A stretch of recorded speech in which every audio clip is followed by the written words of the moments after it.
Hello दोस्तों, मैं राहुल कुमार स्वागत करता हूं आपका अपनी YouTube channel study glow fact at the rate में। यूपी टीजीटी पीजीटी आर्ट की क्लास में आपका स्वागत है। हमने जो कल क्लास में जो पहले सीरीज चला रखी थी वो बंगाल शैली के जो कलाकार थे उनको कवर कर रहे थे। तो जो बंगाल शैली के कलाकार हैं लगभग हमने सारे कवर कर लिए हैं। 13 से 14 जो थे वो कलाकार, तो वो हमने सारे कवर कर लिए हैं। तो आज हम पढ़ेंगे आधुनिक भारतीय कलाकार, जिसमें आज के कलाकार रहेंगे हमारे रामकिंकर बैच, जिनका टाइम पीरियड है 1906 से 1980 ईस्वी तक। तो चलिए क्लास को स्टार्ट करते हैं। रामकिंकर बैच जो थे इनका जन्म जो हुआ था 20 मई 1906 ईस्वी को पश्चिम बंगाल के बांकुड़ा शहर में जुग्गीपाड़ा कस्बे में हुआ था। ठीक है। जितने भी कलाकार हैं, कौन से कलाकार कौन से उससे संबंधित थे, जैसे आपके बंगाल शैली से संबंधित हो गए, कौन सा कलाकार आधुनिक कला से संबंधित है, कौन सा कलाकार समकालीन कला से संबंधित है। ठीक है। तो जितने भी कलाकार हैं उसको आप अच्छे से याद रखना, और जिनका कहाँ उनका जन्म हुआ है, कहाँ के वो रहने वाले थे। ठीक है। तो ये भी आपको अच्छे से याद रखना है, और उनकी क्या क्या उपाधि रही थी तो वो भी आपको अच्छे से याद रखनी है। ठीक है। क्योंकि टीजीटी एग्जाम में ज़्यादातर क्वेश्चन जो है ये आपके कलाकारों से ही पूछे जाते हैं। हर बार जो आपके जितने भी टीजीटी एग्ज़ाम हुए 1999 से लेकर आपके 2021 तक, सब में सबसे ज़्यादा आपके कलाकार पूछे गए हैं। कम से कम 40 से 50 क्वेश्चन के बीच में आपके कलाकार से ही क्वेश्चन पूछे जाते हैं। ठीक है। तो आगे देखते हैं। चलो, रामकिंकर बैच, इनका जन्म कहाँ हुआ था? तो 20 मई 1906 ईस्वी को पश्चिम बंगाल के बांकुड़ा शहर में जुग्गीपाड़ा कस्बे में हुआ था। ठीक है। ज़्यादातर जो कलाकार हैं वो पश्चिम बंगाल के से ही संबंधित है। पश्चिम बंगाल, कोलकाता, यहीं से ज़्यादातर जितने भी अभी तक हमने कवर किए हैं वो ज़्यादातर इधर से ही हैं। ठीक है, पश्चिम बंगाल से ही। किंकर दा के नाम से किस रामकिंकर बैच को जाना जाता है? इनको किंकर दा की क्या दी गई थी? उपाधि दी गई थी। ठीक है। तो ये क्वेश्चन भी आता है, किंकर दा के नाम से कौन जाने जाते हैं? तो वो रामकिंकर बैच जाने जाते हैं। और जो आधुनिक मूर्ति कला के जो पिता कहे जाते हैं तो वो आपके रामकिंकर बैच ही कहे जाते हैं, जिन्होंने सब आधुनिक कलाकार में सबसे पहले मूर्तियां बनाई थी। ठीक है। किसमें बनाई थी इन्होंने? कंक्रीट माध्यम था इनका, उसमें इन्होंने मूर्तियां बनानी शुरू की थी। ठीक है। तो जो आधुनिक कला में पूछा जाए तो सबसे पहले जो मूर्तिकार हैं तो वो आपके रामकिंकर बैच ही हैं। ठीक है। नेक्स्ट देखते हैं। रामकिंकर बैच के कलागुरु नंदलाल बसु थे। ठीक है। नंदलाल बसु का जन्म कहाँ होता? बिहार के मुंगेर में होता, 1882 में हुआ था। ठीक है। ये भी क्या थे? वो शैली के कलाकार थे, रविन्द्रनाथ टैगोर के शिष्य थे, जिन्होंने संविधान के जो मूल संविधान है उसमें चित्र बनाए हैं। ठीक है। जिसमें 22 चित्र इन्होंने ही नंदलाल बोस ने बनाए हैं। आगे देखते हैं। रामकिंकर बैच के प्रतिमा को सर्वप्रथम रामानंद चटर्जी ने देखा था। किसको देखा था? रामकिंकर बैच की प्रतिभा को सर्वप्रथम किसने देखा था? तो रामानंद चटर्जी ने देखा था। रामकिंकर बैच शांति निकेतन कला विभाग कला विद्यालय में अध्यक्ष पद पर कार्य किए थे। किस पर काम किए थे ये? जब शांति निकेतन की स्थापना कब हुई थी? शांति निकेतन में कला भवन की स्थापना कब हुई थी? तो 1919 में हुई थी। और शांति निकेतन की स्थापना कब हुई थी? 1901 में। किसने की थी? रविन्द्रनाथ टैगोर ने की थी। ठीक है। और कला भवन की स्थापना शांति निकेतन में 1919 में हुई थी। विचित्र क्लब की स्थापना शांति निकेतन में 1915 में हुई थी। नेक्स्ट देखते हैं। इन्हें क्या हुआ था? जो शांति निकेतन कला विभाग के क्या बनाए गए थे? अध्यक्ष बनाए गए थे कला विद्यालय के। मॉडर्न रिव्यू नामक संस्था के नाम के संस्थापक रामानंद चटर्जी थे। कौन थे? मॉडर्न रिव्यू नामक एक संस्था थी, तो उसके संस्थापक कौन थे? रामानंद चटर्जी थे। नेक्स्ट देखते हैं। रामकिंकर बैच ने कला की शिक्षा नंदलाल बोस के सानिध्य में शांति निकेतन से प्राप्त की थी। कहाँ से प्राप्त की थी? नंदलाल बोस के क्या रहे थे? शिष्य रहे थे, और इनके गुरु थे नंदलाल बोस, रामकिंकर बैच के।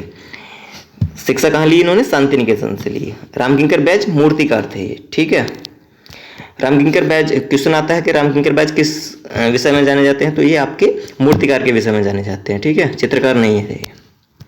और क्या है? ये आधुनिक कला के प्रथम मूर्तिकार माने जाते हैं। सन 1970 ईस्वी में भारत सरकार द्वारा पद्म विभूषण से सम्मानित किया गया था इनको। कब किया गया था? 1970 में भारत सरकार द्वारा पद्म भूषण से इन्हें सम्मानित किया गया था। सबसे पहले पद्म भूषण किसको दिया गया था? तो सुधीर रंजन खास्तगीर को दिया गया था 1957 में। ये पद्म भूषण से जो क्वेश्चन आते हैं तो पद्म भूषण दिया गया था 1957 में सबसे पहले सुधीर रंजन खास्तगीर को, और पद्म भूषण दिया गया था आपके 1955 में, किसको? यामिनी राय को। और पद्मश्री दिया गया था आपके सुधीर रंजन खास्तगीर को 1957 में, ठीक है। और 1954 में पद्म विभूषण दिया गया था आपका नंदलाल बोस को 1954 में, ठीक है।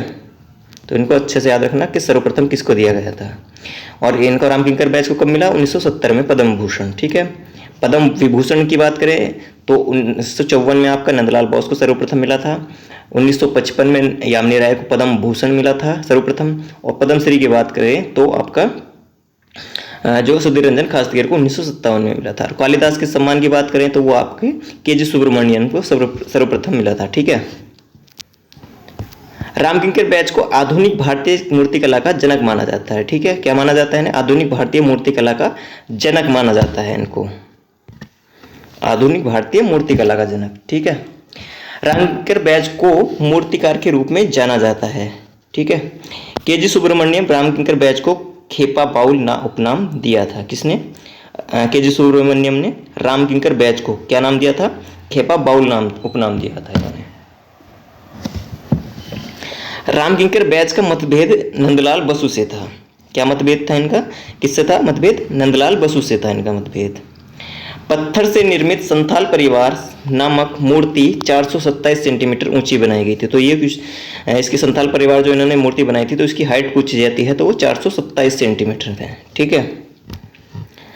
रामकिंकर बैच पोर्ट्रेट बनाने में सिद्धहस्त थे। पोर्ट्रेट यानी कि सभी चित्र जो होते हैं, सभी आदमकद चित्र जो होते हैं। रामकिंकर बैच कलाकार पेंट किया गया कैनवास को फिर से पेंट करने के चित्रण कार्य करता था। क्या करते थे? रामकिंकर बैच कलाकार जो थे पेंट किया गया कैनवास को फिर से पेंट करके चित्रण कार्य किया करते थे ये, ठीक है। बंगाल शैली का कलाकार रामकिंकर बैच गरीब परिवार से था। कौन थे? रामकिंकर बैच बंगाल शैली के जो थे गरीब परिवार से थे। रामकिंकर बैच ने ही रविन्द्रनाथ टैगोर की प्रतिमा को बनाया था, ठीक है। रामकिंकर बैच ने ही क्या बनाया था? रविन्द्रनाथ टैगोर की प्रतिमा को बनाया था। और चित्र किसने बनाया था? चित्र बनाया था रविन्द्रनाथ टैगोर ने। रामकिंकर बैच अपनी प्रथम एकल प्रदर्शनी 1942 में नई दिल्ली में लगाए थे। कब लगाए थे एकल प्रदर्शनी? 1942 में नई दिल्ली में लगाए थे अपने। नेक्स्ट देखते हैं। Ramkinkar batch Indian society of oriental art में अपनी प्रदर्शनी 1950-51 ईस्वी में लगाए थे। कब लगाए थे? 1950 से 1951 ईस्वी में ये अपनी क्या करते थे? प्रदर्शनी लगाए हुए थे। रामकिंकर बैच राष्ट्रीय ललित कला अकादमी के फेलो 1976 ईस्वी में निर्वाचित किए गए थे। कब निर्वाचित किए गए थे? ललित कला अकादमी के फेलो में 1976 में, ठीक है, निर्वाचित किए गए थे। ये रियलिस्ट नोवेल पेरिस तथा इंडियन स्कल्पचर एसोसिएशन कलकत्ता के भी सदस्य रहे थे, ठीक है। रामकिंकर बैच शांति निकेतन में 57 वर्ष तक कार्यरत रहे थे। क्या कहाँ रहे थे? 57 वर्षों तक कार्यरत रहे थे। रामकिंकर बैच भारत प्रारंभ में लघु चित्रों का निर्माण किए थे। प्रारंभ में इनकी क्या बनाए थे? उन्होंने लघु चित्र बनाए थे। रामकिंकर बैच की जो मृत्यु हुई थी तो 1 अगस्त 1980 ईस्वी को हुई थी। कब हुई थी? 1 अगस्त 1980 को इनकी मृत्यु हो गई थी। नेक्स्ट देखते हैं। रामकिंकर बैच ने अपनी मूर्तियों को बालू, सीमेंट, कंक्रीट माध्यम में बनाया था। जो इन्होंने मूर्ति जो बनाते थे तो मूर्ति बनाने का माध्यम क्या रहा था? तो ये क्वेश्चन पूछा जाता है। तो इनका माध्यम जो आता है बालू, सीमेंट, कंक्रीट, मिट्टी आदि में ये अपनी मूर्तियां बनाया करते थे, ठीक है। जो संथाल परिवार जो पूछी जाती है तो संथाल परिवार किस में बनाई गई? तो वो आपकी कंक्रीट माध्यम में बनाई गई है। रामकिंकर बैच के जीवन पर आधारित एक फिल्म रामकिंकर बैच शीर्षक से 1975 में ऋत्विक घटक ने बनाई थी, ठीक है। रामकिंकर बैच शीर्षक कब बनाई थी? 1975 में इन्होंने बनाई थी। किसने? ऋत्विक घटक ने बनाई थी, जो क्या थे? एक निर्देशक थे। रामकिंकर बैच के व्यक्तित्व व कृतित्व पर एक उपन्यास देखी नई फिरे। उपन्यास का नाम है देखी नई फिरे, मुड़कर नहीं देखा। बांग्ला के प्रसिद्ध उपन्यासकार समरेश बसु ने लिखा है, ठीक है। रामकिंकर बैज के व्यक्तित्व पर। कौन सा उपन्यास लिखा है? देखिए नई फिरे। ठीक है। रामकिंकर बैज के मूर्ति शिल्पों में पर अभिव्यंजनावाद कलावाद का प्रभाव था। किसका? अभिव्यंजनावाद कलावाद का प्रभाव था। किसके मूर्ति शिल्पों पर? रामकिंकर बैज के। नेक्स्ट देखते हैं। वर्ष 1940 ईस्वी में निर्मित रामकिंकर बैज की पहली मूर्ति अमूर्त मूर्ति का शीर्षक लैंप स्टैंड का शीर्षक राष्ट्रीय आधुनिक कला संग्रहालय नई दिल्ली में सुरक्षित सुप्रसिद्ध कागज पर टेम्परा चित्र फेमिन अकाल रामकिंकर बैज ने चित्रित किया था। ठीक है। कब? 1940 में। अमूर्त मूर्ति शीर्षक का जो क्या था, शीर्षक क्या था? लैंप स्टैंड का शीर्षक। मील कॉल मूर्ति शिल्प की रचना सन 1956 ईस्वी में रामकिंकर बैज द्वारा की गई। मूर्ति शिल्प की रचना सन 1956 ईस्वी में रामकिंकर बैज द्वारा की गई, जो कि शांति निकेतन में स्थापित है।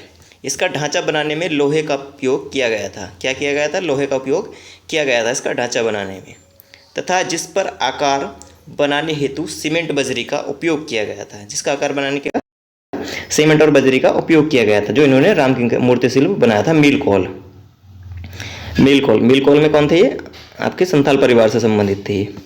इस मूर्ति शिल्प में 2 स्त्रियां व बालक तेज गति से जाते हुए दर्शाए गए थे। क्या दर्शाए गए थे? जो मील है तो उसमें जो काम करने के लिए क्या है, 2 स्त्रियां व बालक तेज गति से जाते हुए दर्शाए गए थे। इसमें ये चावल की मील में काम करने वाले मजदूर स्त्रियां हैं। किसके? चावल का एक मील है जिसमें काम करने वाले मजदूर स्त्रियां हैं, जिनको मील के समान की आवाज़ सुनाई दी, जिससे वे मील की तरफ प्रस्थान करती रही। इनके पास कपड़े सुखाने का भी समय नहीं है, इसलिए वह दौड़ते हुए कपड़े सुखा रहे हैं। तेज गति दिखाने के लिए स्त्रियों के वस्त्रों को उड़ते हुए पैरों से मिट्टी को उछलते हुए प्रदर्शित किया गया है, जो है इन्होंने मूर्ति शिल्प बनाया है। ठीक। कौन सा? मील कॉल। ज़्यादातर पूछा जाता है इनका संथाल परिवार। ठीक है। और ये आपका मील कॉल, ये इन्होंने मूर्ति शिल्प बनाए किसमें? कंक्रीट माध्यम में, सीमेंट से। एक स्त्री को आगे की ओर देखते हुए दूसरी स्त्री को पीछे की ओर देखते हुए दिखाया गया है। क्या दिखाया गया है इसमें? मील कॉल में एक स्त्री को आगे की ओर देखते हुए और दूसरी को पीछे की ओर देखते हुए दर्शाया गया है। बालक का मुख ऊपर की ओर देखते हुए दिखाया गया है। इस मूर्ति शिल्प में कलागत दृष्टि से गति, प्रभाव, लावणी व प्रमाण आदि का समावेश श्रेष्ठ रूप से किया गया है इसमें। ठीक है। नेक्स्ट देखते हैं। होमवर्ड बाउंड जल रंग चित्र रामकिंकर बैज का है। कौन सा? होमवर्ड बाउंड जल रंग चित्र किसका है? रामकिंकर बैज का है। 1938 ईस्वी में रामकिंकर बैज द्वारा निर्मित संथाल परिवार सीमेंट कंक्रीट माध्यम में बनाया गया था। तो ये बहुत बार पूछा जाता है संथाल परिवार। ठीक है। संथाल परिवार का जो मूर्ति शिल्प बनाया है तो रामकिंकर बैज ने बनाया है, और संथाल परिवार जो चित्र बनाया है वो कई लोगों ने बनाया है। नंदलाल बोस ने भी बनाया है, यामिनी राय ने भी बनाया है। ठीक है। कई लोगों ने बनाया है संथाल परिवार चित्र। रामकिंकर बैज में सर्वप्रथम संथाल फैमिली को मृणमयी मिट्टी माध्यम में बनाया था। किसमें बनाया था? सर्वप्रथम इन्होंने मृण में मिट्टी माध्यम में बनाया था, जिसमें एक साथ परिवार के एक पुरुष व एक महिला को दिखाया गया। महिला बाएं हाथ में एक शिशु, जबकि पुरुष के बाएं कंधे पर बड़ा कावड़ है, जिसके आगे की तरफ वाली टोकरी एक शिशु को बैठे हुए दिखाया गया है इस मूर्ति शिल्प में। ठीक है। जिसके भार को संतुलित करने के लिए पिछली टोकरी में सामान रखा दिखाया है। साथ ही एक कुत्ता को दिखाया है। महिला के सिर पर टोकरी व दरी पट्टी रखे दिखाया है। यह सिर्फ आदमकद 1.5 गुना है, आदमकद से क्या है? 1.5 गुना बड़ा है। ठीक है। तो ये जो संथाल परिवार है तो इसमें क्वेश्चन आता है कि जो संथाल परिवार चित्र है वो मूर्ति है तो उसमें किस जानवर की मूर्ति हो, किस जानवर को दिखाया गया है? तो वो आपके कुत्ता जो है आपका, इसमें कुत्ते को दिखाया गया है। ठीक है।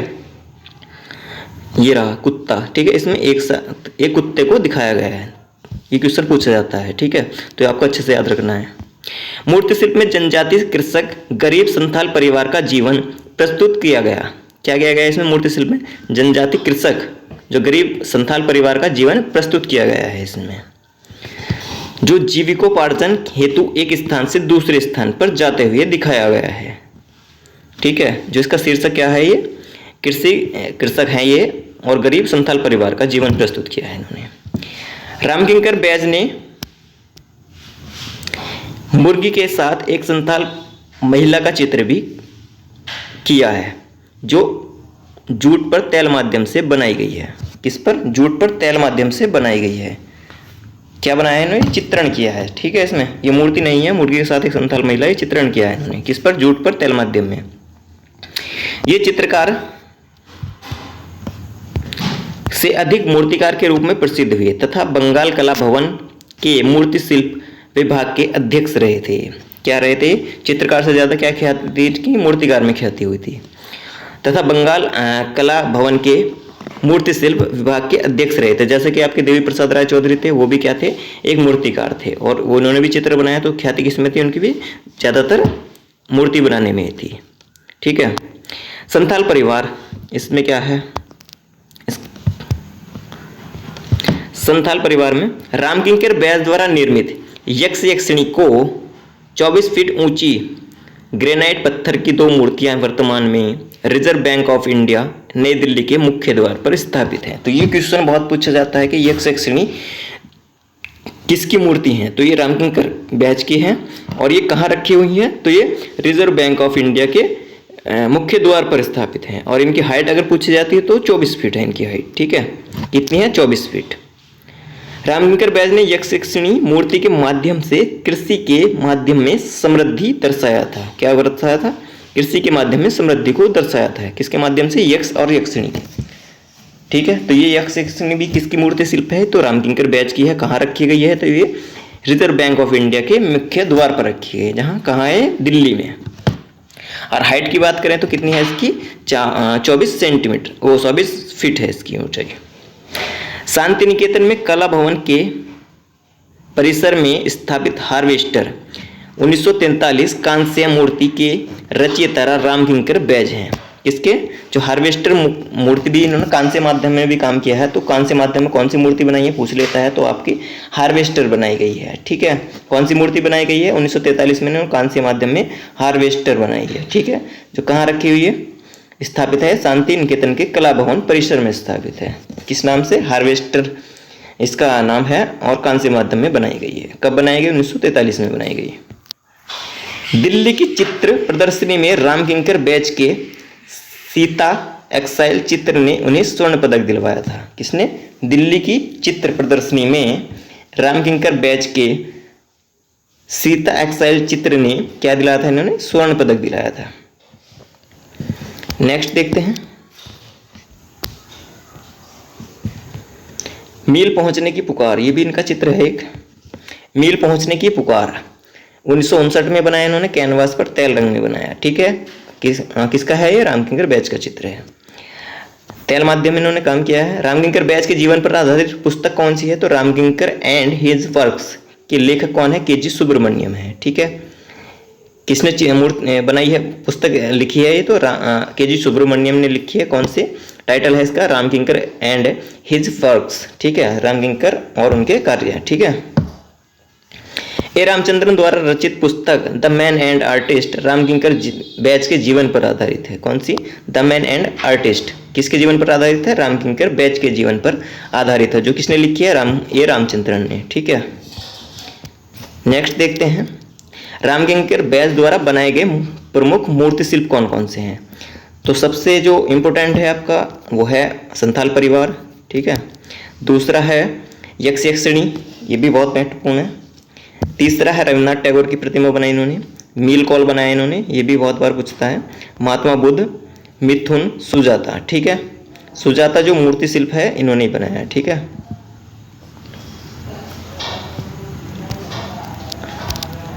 सुजाता, इसमें कंफ्यूजन रहता है, जो सुजाता मूर्ति शिल्प किसने बनाया? तो रामकिंकर बैज ने बनाया। सुजाता चित्र जो हो अलग बनाया हुआ। ठीक है, चित्र और मूर्ति में कंफ्यूज नहीं होना। ठीक है, तो सुजाता मूर्ति किसने बनाई है?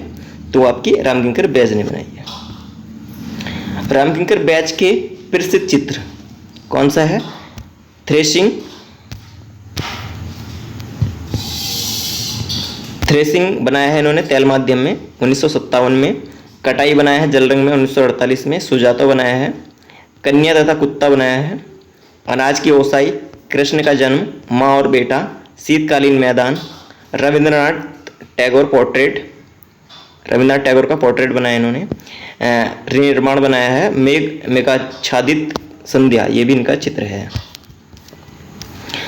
तो आज के जो हमारे कलाकार थे रामकिंकर बैज, जो हमने आज की क्लास में कवर किया, जिनका टाइम पीरियड था 1906 से 1980 ईस्वी तक। कल की क्लास में हमने कवर किया थे विनोद बिहारी मुखर्जी को, जिनका टाइम पीरियड रहा था 1904 से 1980। ठीक है, तो जो ये कलाकार रहे थे, तो एग्जाम के पॉइंट ऑफ व्यू से ये बहुत ही महत्वपूर्ण कलाकार हैं। जितने भी सारे कलाकार हैं वो पॉइंट ऑफ व्यू से, जो आपके टीजीटी के लेवल से, तो वो सबसे ज़्यादा पूछे जाते हैं। ठीक है, तो इनको आपको अच्छे से ये पढ़ना है, कौन कलाकार कौन से आधुनिक से संबंधित है, या बंगाल शैली से संबंधित है, या समकालीन से संबंधित है, किसका जन्म कहाँ हुआ था, ये भी आपको अच्छे से याद रखना है। कौन सा चित्र बनाए हैं, कौन सा मूर्ति बनाए हैं, ये भी आपको अच्छे से याद रखना है।